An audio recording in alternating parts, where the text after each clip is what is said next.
Welcome to our December 12th Micro Tech Talk. We're so excited to have our presenters today. It is a shorter tech talk, so you will see here that our folks that are going to be presenting, Howard dePass Jr. Is going to be presenting on Workday Learning. And then we have Connie Laing. She's going to talk about our Google file organization. Then Kelleebeth is going to come in and talk about using Workday Help. And then we're going to end with Jane Childers and Bill Ellison, who is going to talk about using Perusall in the classroom. So we are so excited that y'all are here. Thank you so much for taking the time to come and talk to us about these things. I'm going to go ahead and stop sharing, and I'm going to pass it on to Howard. Thank you so much, Howard, for joining us today. Awesome. Thank you. Thanks so much, Marina. I'm going to go ahead and share my screen here. Let's see. Awesome. Can you all see my screen? Okay, Yes. perfect. Um, Awesome. Well, if I have not had the pleasure of meeting you all so far, my name is Howard dePass Jr. My pronouns are he, him, his, and my title is Director of Organizational Leadership and Learning for Inclusive Excellence. I work out of HR. So I'm just going to give a quick demo of Workday Learning, which is essentially Trinity's new LMS or learning management system for how we store, deliver, and track training opportunities and kind of learning events here at Trinity. So I'll kind of briefly walk us through some tasks here, and I'll try to keep it to 10 minutes, Marina. I'm on my Workday dashboard here. I just logged into Workday, and from Workday, you would just go to the menu, and then you would go to Learning. So each of us should have a Learning app or tab in your Workday menu. And this takes you to Workday Learning, right? So there's some key tabs that I'll kind of highlight here on the left. So Learning Admin, you don't have to worry about this one for the purposes of this demo. This won't actually apply to you unless you are a learning administrator in the system, of which there are only a few. So you can ignore this tab here. But what you will see on your profile is Learning Home, My Learning, Discover, and then two quick links, My Library and My Transcript. So I'll kind of walk us through what each of those are. So on the Learning Home tab, this is going to be essentially your home page, right? Your landing page when you first log into Learning. And there are two main things that you'll see on this Learning Home page. The first is a Continue Learning section if you've already kind of explored any content in the system so far. As you can see, I've been playing around in it a bit. So let's say you start a training module or you start a training course, but you haven't completed it, the system will kind of pick that up and say, oh, hey, here's a couple of modules, that you started or that you clicked on and enrolled in, but you didn't actually complete it. So you can go ahead and continue learning here. So there will be a continue learning section if you've started something but haven't yet finished it. The second thing that will show up on your Learning Home tab is a required for you section. And it doesn't show up for me right now because I don't have any required learning. But by required learning, I mean your annual compliance training. So thinking about your Title IX, your annual Title IX course or your annual FERPA course, or even if your supervisor kind of uh, uh, recommends that you take a course in the system, which I'll kind of show us how that works in a second. Any kind of mandatory training or required learning, just how you see continue learning here with modules underneath it. If you have required learning to complete, there will also be a required for you section with whatever kind of modules or learning program beneath that. So it doesn't show right here, but that will be applicable if you have any required modules to complete. Then we go to My Learning, and this is a pretty cool page. There's modules that you can save for later and revisit, which I'll show us how to do that momentarily. And then there's also a place for learning paths, right? And so you can think about a learning path just like a music playlist that you would create and then add songs to. A learning path is kind of like a training playlist, right? That you can create and then add trainings to. So I made one for the purposes of today's demo. You can give it a name and a description, and then you can add courses or trainings to it that you would like to engage with at a later time. You can edit those details. You can share the learning path with other individuals, and you could just kind of play it, and it'll kind of walk through the trainings that you put in there.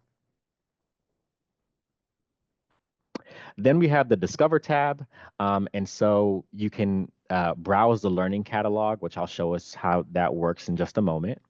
Um, you can browse learning topics as a way to kind of filter your search and kind of whittle down your search to see what's available in the catalog. You can see what's most popular. You can add preferences, and the system will kind of generate trainings for you and kind of training opportunities for you based on your interests. And then you can also see recently added here. And then there are two links here, My Library and My Transcript. So My Library and My Learning are essentially the same thing. If you go to My Library, it'll just show you the saved for later section and the learning path section, just kind of a different way to get to content that you may have saved or a learning path that you may have created. And then My Transcript is a pretty comprehensive breakdown of learning content and opportunities that you have engaged with so far. So there's a not started section, an in progress section, and a learning history section. So for each of these different sections, you can see the name of the course, the content type, your registration status, right, that you enrolled, your completion status. Obviously, courses that you haven't started or that are in progress will show up in those two sections respectively. And then courses that you have completed will show up under this learning history section. If there's a grade and a score associated with the course, you'll also see that over here as well. So now I'm just going to show us how we can actually engage with content or trainings in the system. So if you wanted to search for any kind of course or any training or any event, you would go to the Discover tab and then go to Browse Learning. And Workday essentially defines courses as two different types of courses. One is a digital course and one is a blended course.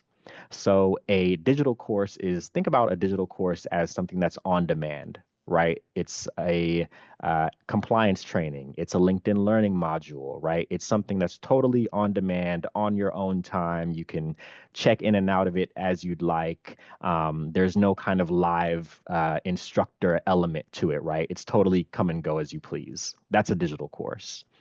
A blended course is a course that does have a live instructor or a live facilitator component with it, right? Whether that's a virtual course or an in-person course that could be happening on campus. And so I'll show us how to kind of search for both of those.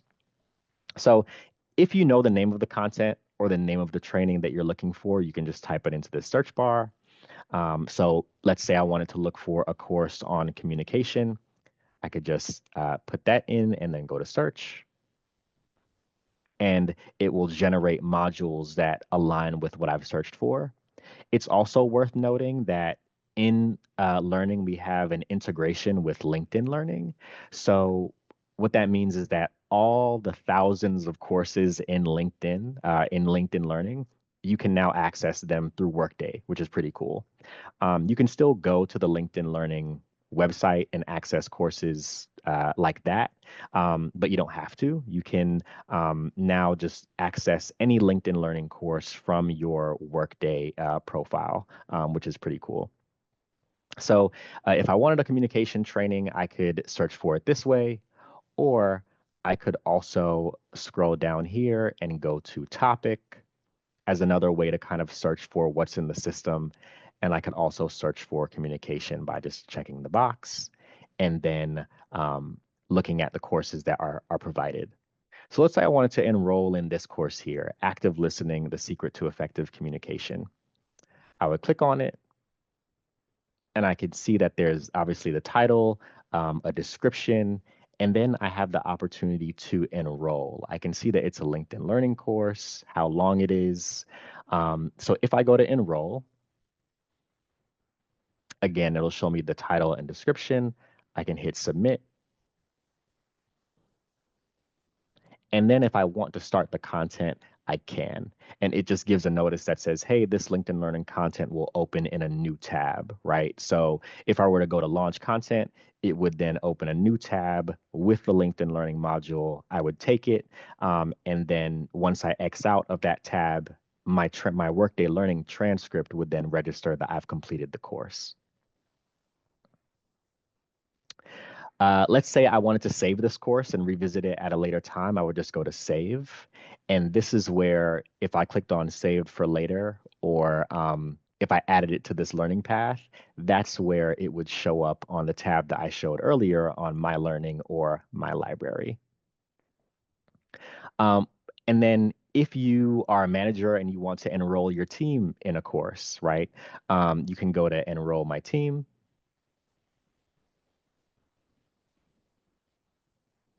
And then you can either assign it as required learning and kind of designate a particular date that your direct report should complete the training by, or a certain time frame, let's say 1 week. And then you can, I don't have any direct reports, so it doesn't show for me right now, but if you did, you would be able to check their name and then go ahead and press submit.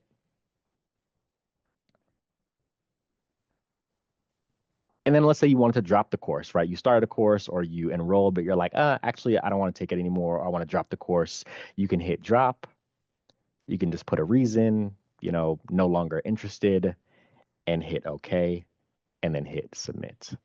And it would then drop you from the course. I will say that if you do drop a course that has been designated as required learning, you will need approval from your supervisor or a learning administrator first before you can drop it. So that would happen in Workday as well.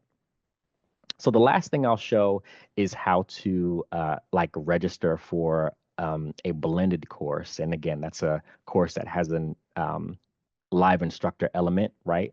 So for this one, I'll go to our testing environment in Sandbox.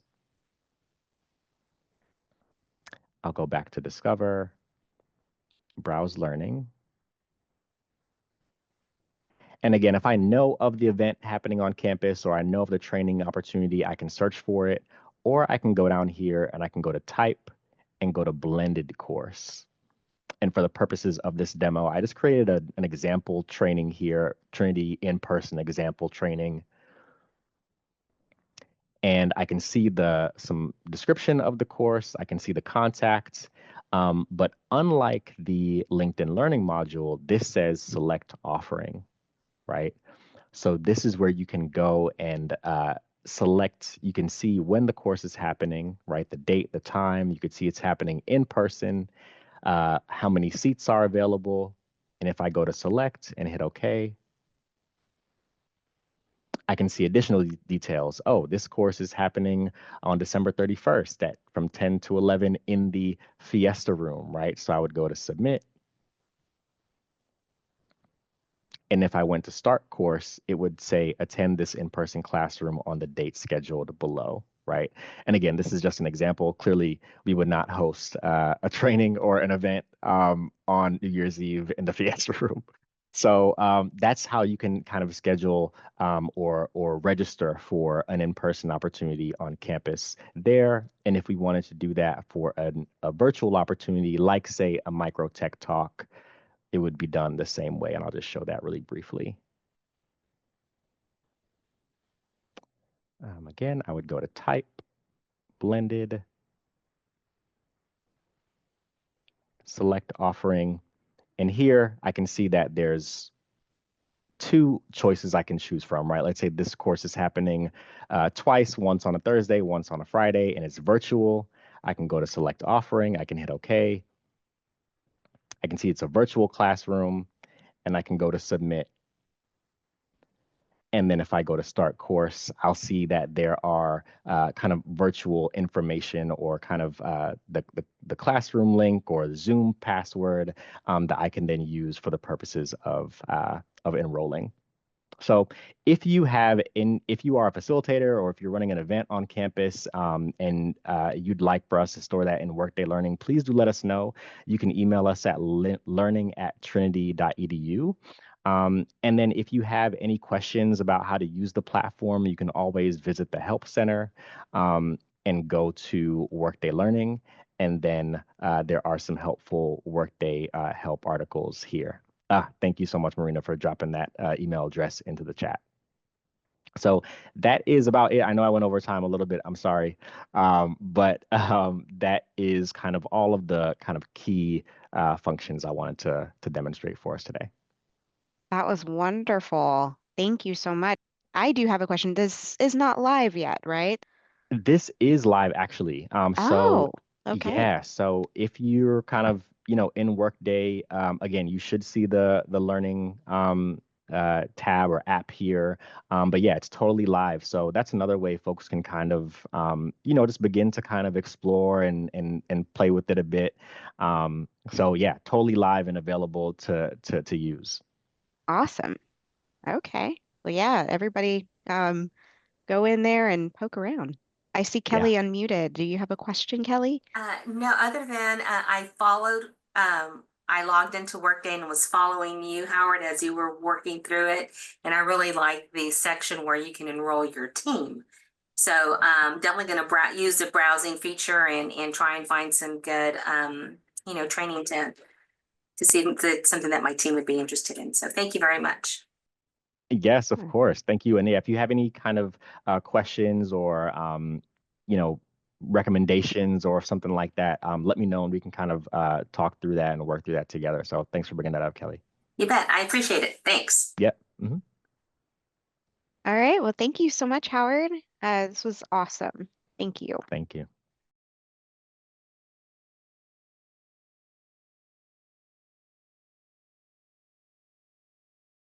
Pass it on to Connie. She's going to walk us through our Google file organization, right? So go for it. Great. Thank you, Marina. Hi, everyone. If I don't know you, my name's Connie. I'm a technical support analyst too with ITS. So I'm going to be fairly brief just because I'm going to kind of go try and simplify everything I'm saying. And then also I'm going to just really direct to resources. There's a lot of online resources I'm going to cover, but I'm just going to give an overview and give an example of some of the things that I'm going to discuss. So first I'm going to share my screen. Here, there we go. Okay. So, I'm sure many of you have used Google Drive.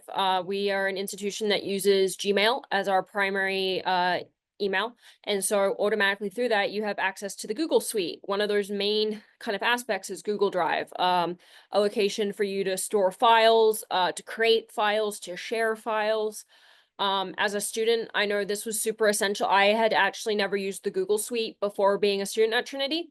So that was definitely kind of like a learning curve. And I know we have a lot of staff and faculty who tend to come from institutions that maybe did not have the Google Suite, especially as like the primary storage. So I'm just going to kind of go over what the key aspects of Google Drive is. So what you're seeing right here, this is like my landing page on my Drive. I can see all my documents here. And it's organized in the top right. You can see here, you can organize it by name, last modified, modified by me, last opened. And so that just kind of tells me this is the most recent document I opened. But you can also adjust this any way you like. So you can make it where it's just listing, or you can make it where it's the squares. I like the squares because I kind of forget what I title things. So this is really nice for me to like just visually see what I was looking at. Obviously they can have the spreadsheet symbol, as you can see in the top left, or they'll have this blue symbol, Word. Some have an image symbol, which is a red dot with a mountain. But this is what my drive looks like. You can also kind of spread them out based on the type of file they are, which you can see here, people, and then again, the modified date. You can also search the drive up here. Something I actually had to learn how to use was the advanced search. So this has actually been super helpful over the years because I have so much content that is from student, staff, and then also shared, as I'm sure many people are on Tiger Talk on this chat. It's searching your whole drive when you do the search, which means it will show anything shared with you too. So if you had a folder shared with you through a shared drive or someone shared something through Tiger Talk, it actually shows up in your drive. It doesn't take up space, but it's shared with you. So the advanced search is super helpful just because you can so specifically narrow down what you're looking for. So if you're really struggling to find something, this is a great tool to really kind of be very specific. Another little cheat code with the search function, if you type in a word and put like the word typical and put quotations around it, it's going to look for that specific word. Now, if you're looking at one word, this can kind of be, I mean, it's the same as looking at one word, but if I was looking up two words, I didn't know if they appeared next to each other, like this, it's going to look for documents that very specifically have the word typical and type in them. But if I knew there was a phrase I was looking for, so say I was looking for Connie evaluation, it's going to look for the phrase Connie evaluation. So it's not going to look for documents that have Connie and evaluation, but Connie evaluation, if that makes sense. So that's super helpful if you are looking for a specific phrase, or again, this has been like super helpful to me because sometimes you're just looking at common words like computer. Like I have multiple files with the word computer, but if I'm able to say computer 2023, that's really going to narrow down what I'm looking for. So this is just a bit about search. So on the left-hand side, just to go through some of these, you have home is the landing page. I don't tend to like it because it can be super kind of disorganized and you don't have control over it. But then you have activity. This lets you know anytime you've made activity or other people have made activity on something that you guys are working on together. So this tends to be really helpful if you like are actively working on a document and you don't want to go through shared with me. Workspace, this is where you can really dig in and kind of construct a workspace for each project you're working on. So I'd recommend this. So if you're collaborating with a colleague, and you don't have a shared drive, but maybe you just have multiple spreadsheets kind of spread out and it's spread out among students. If you create a workspace, it's super easy as a landing spot to get back to what you've been working on. Shared drives, these are all your shared drives that either you've created and shared with others or have been shared with you. Shared with me, documents that are shared with you. The one that I'm going to highlight on this left-hand side is starred. So this is a super easy way to find documents that are really important. So if you know there's something you're constantly referencing, the three dots is the expanding menu on it, and it's already starred. But if I open the document, right next to the title, you have a star where you have the option to star a document. So this is super helpful. So our department constantly uses these spreadsheets, so I just have them starred. So it's super easy to find them, to backtrack to stuff. And again, you can organize it just like the landing page by name, modified, all that type of stuff. So Google has a lot of this kind of showing all this, has a lot of its own functionality to organize, right? By being able to organize by last modified, name, and so forth. But that's really just how you're organizing the data you have, the files you have on a very base level. I think a lot of us at the university are working on different projects or working in different areas. So having all the documents in one pile just isn't sustainable.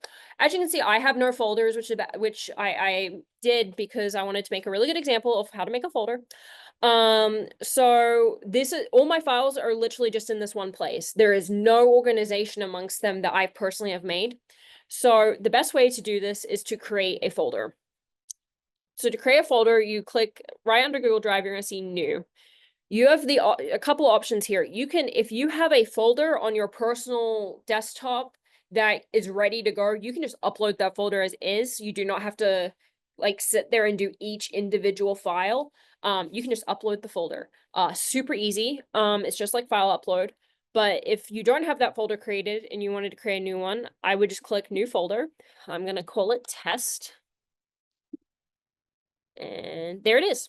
And folders automatically show up at the top because they're just these group of files and they tend to be created for easy access. So you're going to see folders, and then files below it are just any files that aren't designated to be in a specific folder.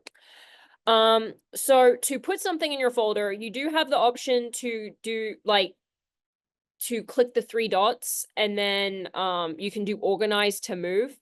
That's kind of like more steps than necessary. The easiest way to do it is left key hold, and you can drag the document, and that's it in the folder. So if I go to the folder now, it's there. To get it out, so if I put it in the wrong folder, I would have to go to organize, move, and then there we go. And then I can just put it in my drive. But once it's in there, and then you can make subfolders. So I could make a folder in this folder that's test subfolder. Now there's a folder within the folder. So super easy organization. I think folders are like the easiest way to do it. Just because when you have all these files, like if I go back to my main drive, it's just kind of a mess. So having the folders really allows you to group it. So at the very minimum, you know, like, oh, this is the stuff that I was doing research for, or this is the stuff that I'm working with this department on. Another great way to organize is what I take into consideration is sharing documents. So we, as an institution, we obviously can very easily share documents between each other's with our Tmail.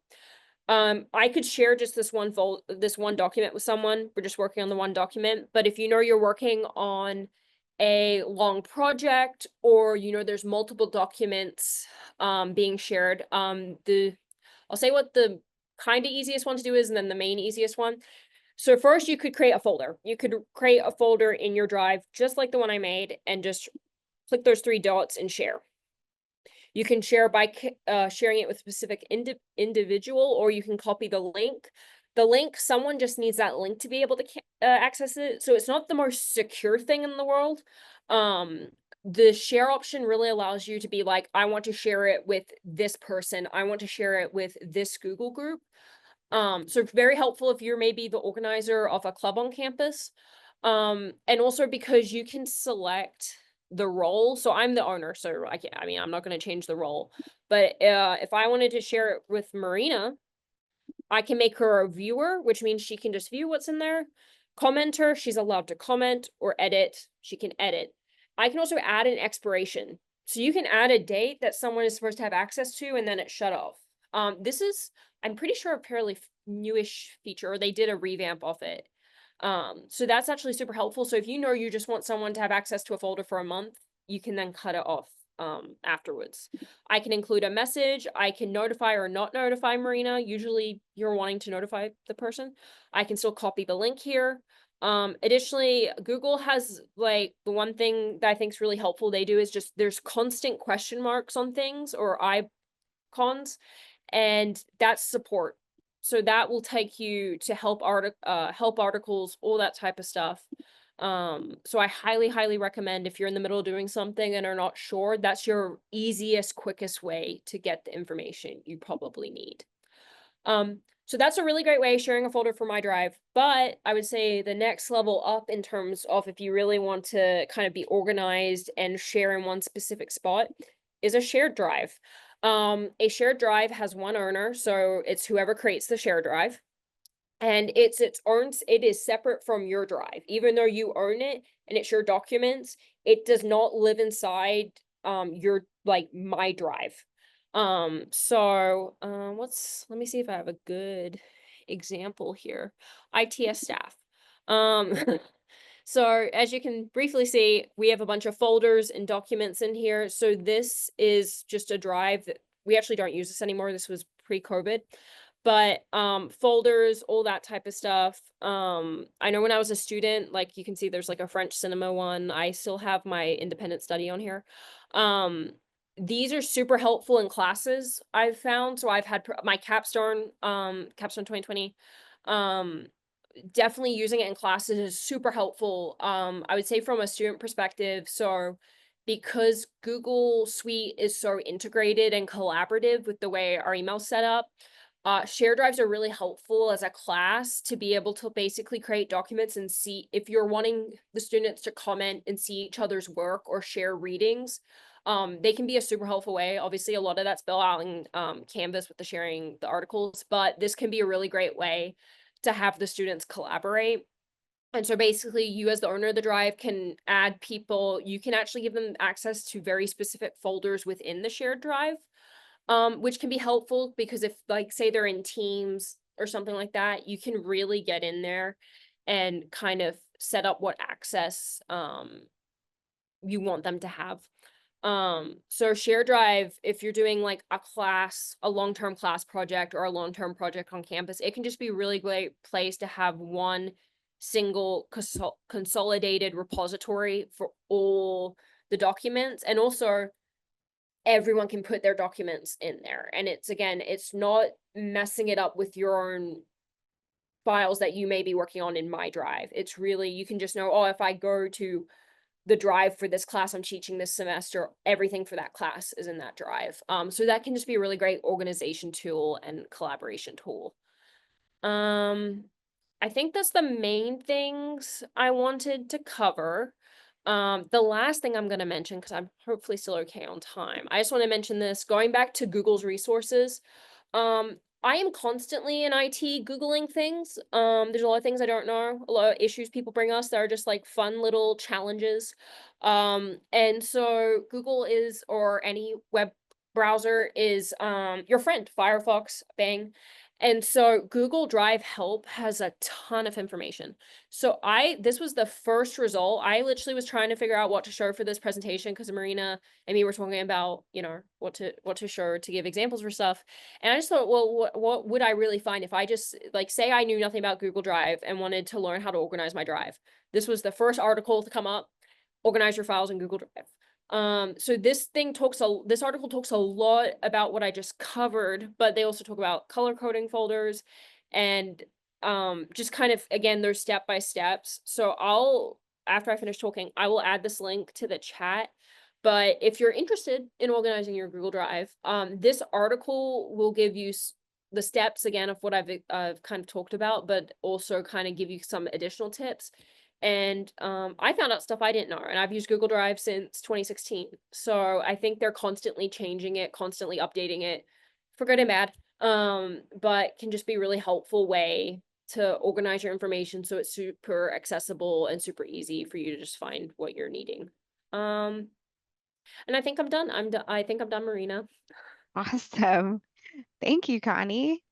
I've learned some things today too. I had no idea on some of the things. Hi everyone, I'm Kelleebeth Cantu. I'm in our HR office. I'm the HCM business analyst, and I'm going to talk to you a little bit about Workday Help.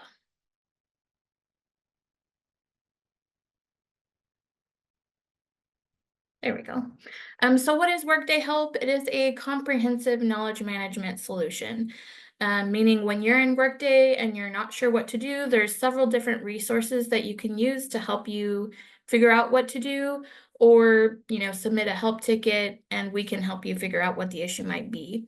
What's really nice is that it's all in one environment, so you're not having to look at step-by-step instructions on our website. It's all within Workday.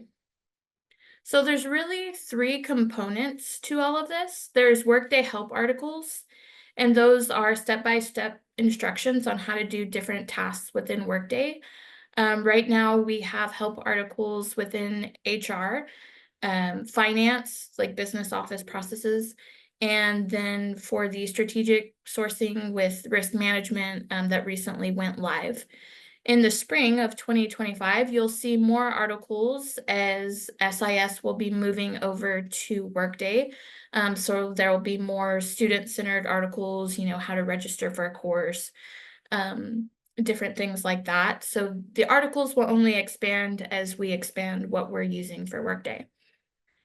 We also have the Workday case, the ticketing system. So if you're having issues, you've tried following directions and you're not understanding something, or maybe data looks off on your employee profile, you can submit a ticket within Workday, and then whatever topic you select, it will then route to the proper person to help you out within Workday.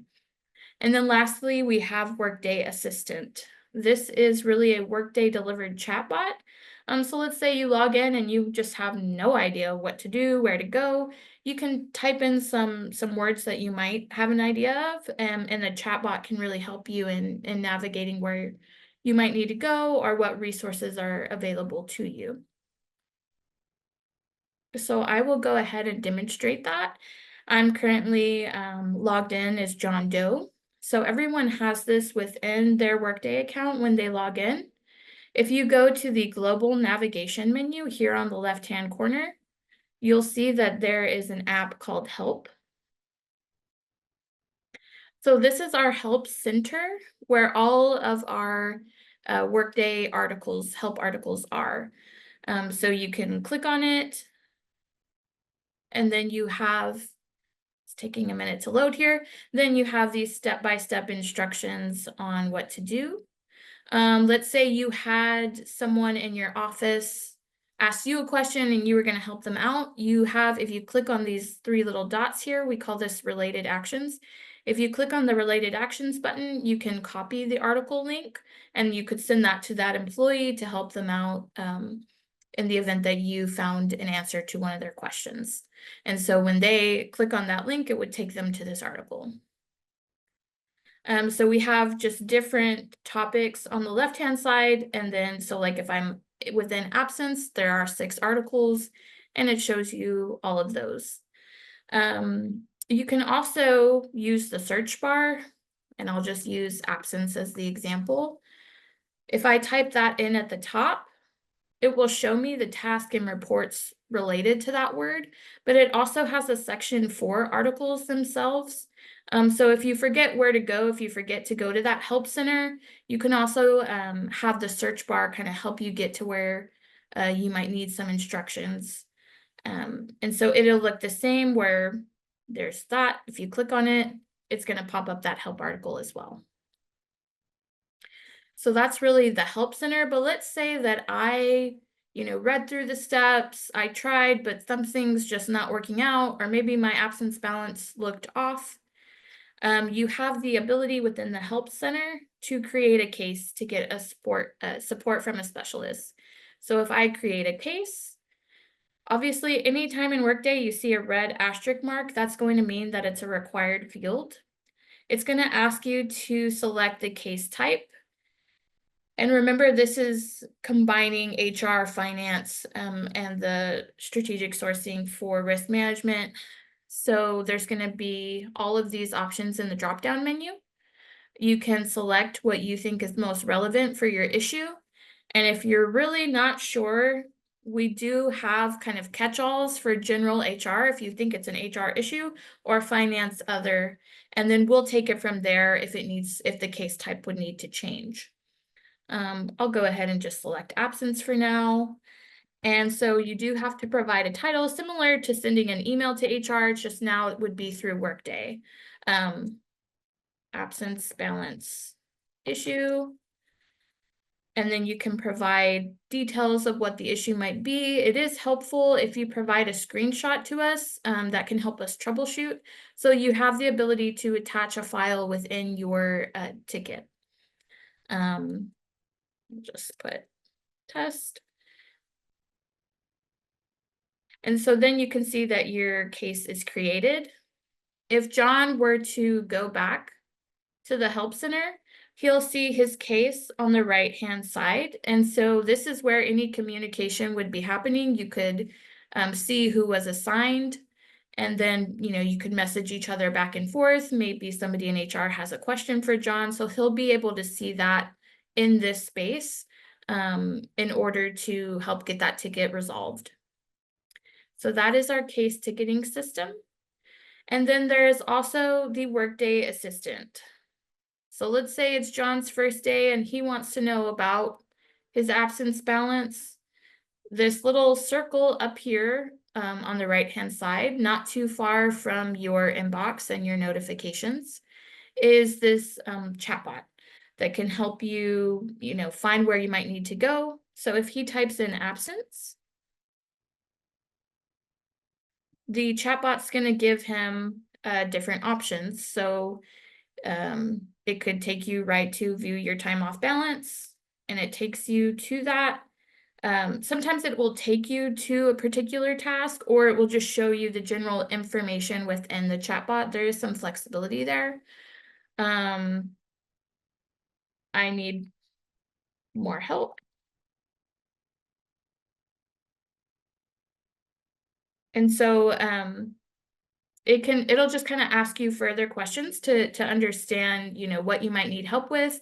It will also show you help articles, and it is a nice resource. I would say it is limited in that we don't get to customize the background to have certain keywords translate to this particular task, let's say. This is all Workday delivered, so they are continuing to enhance it, but it's not as sophisticated as like using Google. But it can be helpful if you really didn't know where to go. So that is what we have. I do want to point out for once SIS goes live, students, unless they are student employees, they will not have access to the help ticketing system. That's just on the Workday side. You have to be classified as an employee within Workday to use that ticketing system, but they will still have access to those help article resources and be able to look through those step-by-step instructions. If you have any questions, you can always email human resources at trinity.edu, or you can submit a help ticket and somebody within our office will help you out. I do want to point out also that for ITS related issues, you would want to continue to use the CASE, and that's CASE with a K, ticketing system, or email the help desk at trinity.edu. ITS does not use the Workday ticketing system. So let's say if you, I don't know, forgot your password and needed it reset, you would not do that through Workday. You're still going to contact IT, and they have their own ticketing system. So I just kind of wanted to call that out. But that is all I have. Thank you, Kelleebeth. This was awesome. Jamie and Bill. Oh, thanks, Marina. We're going to be talking about Perusall real quick. The reason we wanted to talk about Perusall, it was sometimes as professors, you know, we're assigning a lot of readings, but it's hard to make sure or encourage them to do the reading. And so Bill had shown me this great new tool for that called Perusall. And it's just a way to encourage students to do the reading before class. It gives them a chance to ask and answer questions to each other. It lets us know what they might be confused about before they get to class. And it actually has a grade book, so you don't have to go back later and add up all the things they've posted, which we might want to, you know, have as part of their grade. So it makes it a little bit easier. So I think we might all remember T-Learn, and we had the discussion forums, and they could reply to each other, but it didn't really have a way to add those up. And so this is really good for that. So I'm gonna share my screen and talk through it. And then Bill can chime in with his own experiences. So can you see, you can see my screen okay? Yes. Yeah. So I thought I'd start from Canvas and just show you that Perusall is part of the class. So there's you can add it as a link here, and it will be connected to Canvas. And then when you click on that, it'll open up a separate tab. And that's where Perusall will be. I also have it on I have a quick link up here. If I don't want to go through Canvas, I can just click my dashboard here too. But your students, it's easy for them to find it. And so in the course, at the beginning of the course, you would have a library, and you would upload all of the articles that you're going to assign for the course, and you'll create assignments for them. I can talk about those details in a minute, but I wanted to just show you examples to kind of get you excited about using it, possibly, or at least like just show it to you. So let's go to an assignment. You can see that I teach Tuesday, Thursday, and so I make my assignments due the night before class, and I make them due at 10 because I don't want them staying up late. I try to encourage the students to sleep. And so they're due at 10, and in my assignment, they have to ask one question for one of the readings for that class. And if they can, answer one question from another student. So here's an assignment that I had for this class. And what I can do is I can open the assignment and look at it. I can go down and see how many questions were asked by the class, how much time they spent working on it, and then what were the comments the students thought were most interesting. But what I like to do right before class is just click on this confusion report. And so what this does is it actually sorts through all the questions that have been asked, if enough questions are there, and it gives you topics that the students were most curious or confused about. And this is what I can print out right before class. I'll go to print and it'll create a print. And then I can choose like 1 or 2 questions that I might want to bring up. And I know that the questions that I'm picking are ones that multiple students were wanting to talk about or were confused about. And so this top part is telling me like the main idea that they're thinking about, and then here's some specific questions about that. If I close that, then the other thing I can do is I can actually open the paper, and the way they ask questions, I can click on over here. It says conversations. So we have current conversation and all conversations, and I want to see all of them right now. And you can see that I'm getting a lot of engagement from students. And this was just so exciting to see before class. Students, maybe not every student, but students are often doing the reading and they're asking questions. And then if I want to see where the questions are, the way they ask the question is they highlight in the text. So it's very easy for them to use. They highlight and then they can ask a question. And what I've asked them to do is then answer a question if they can. And so if I scroll down, I can see a student asked this question and also this student answered them. And so I love that because then they can kind of practice explaining things to each other, practice discussing things with each other. And I believe they can send an email, a shout out to another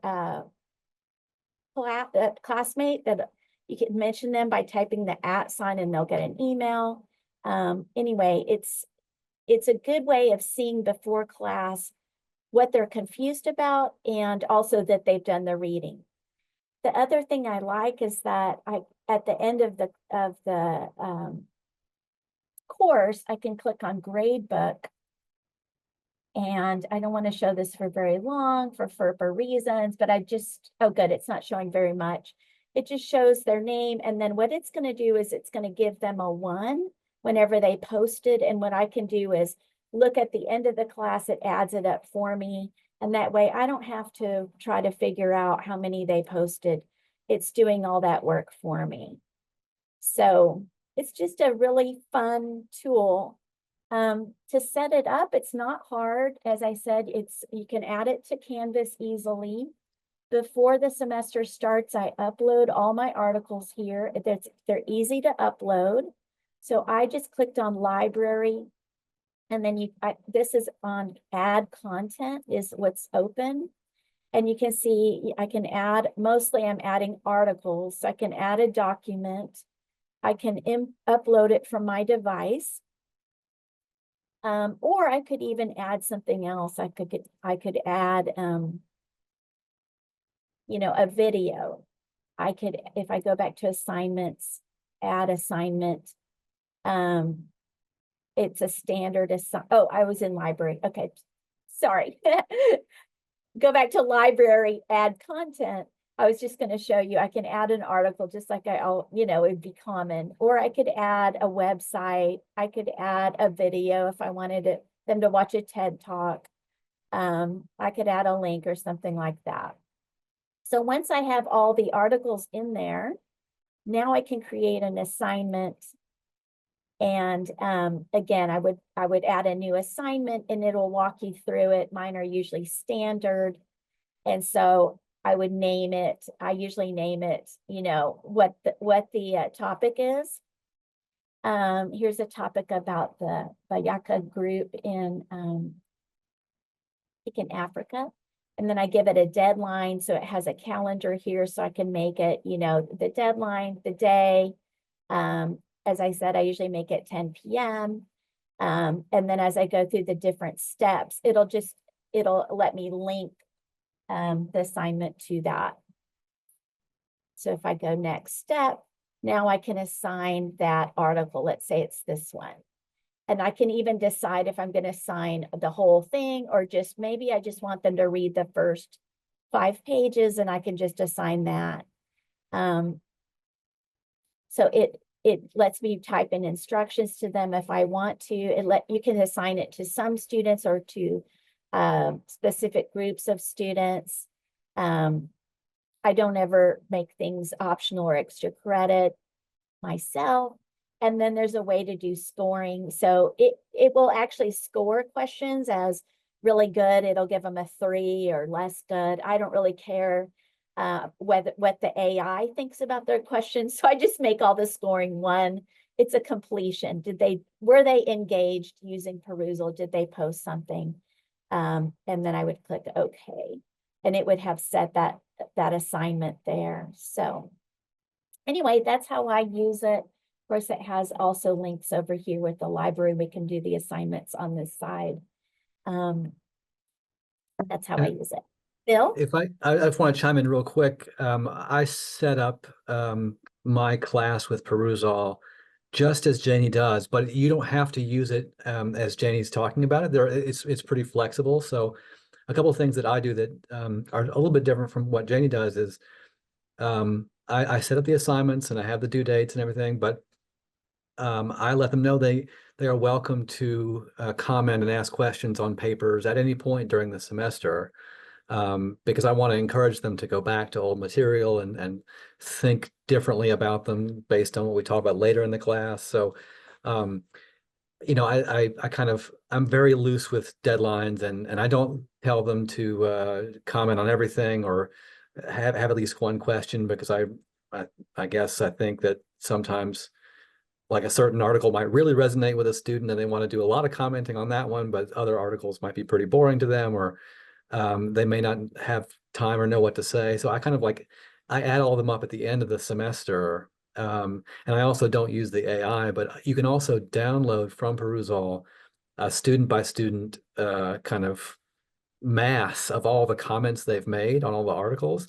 So what I do come grade time is I download the comments from every student and I read them and I grade them subjectively on the quality and the quantity of what they say and kind of how often they're engaging with other students. So it doesn't lock you into any particular way of using Perusall, but it is a really good way to see how engaged they are and to encourage them to engage with the readings before they come to class. Because I agree, like one of the most useful things is to be able to see before class what they're confused about, so you can really tailor the class session to where the confusion seems to be.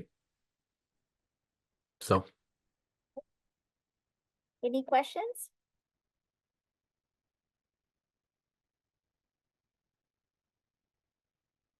Okay, I think we're good. I think we ended somewhat on time. Yeah, that was wonderful. And I love the crowdsourcing, rather, like with the students, like that gets them talking before your class. And so I'm sure I love that. And thank you for showing Perusall, because I haven't seen it on this side. Well, I've seen it through the lens of faculty when they get to show me. So this was nice to see a deep dive into it. So thank you. And if you think of any other questions, feel free to send them our way and we can pass it on to Janie and Bill, and they can help us out.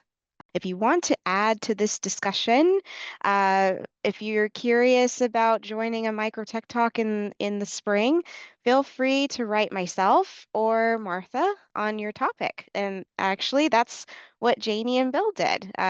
They wanted to talk about Perusall, and here they are. So we want more like that. This is exciting.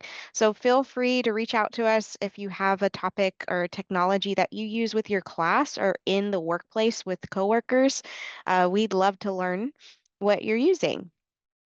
Thank you so much for joining us today, and we hope that you have a wonderful holiday.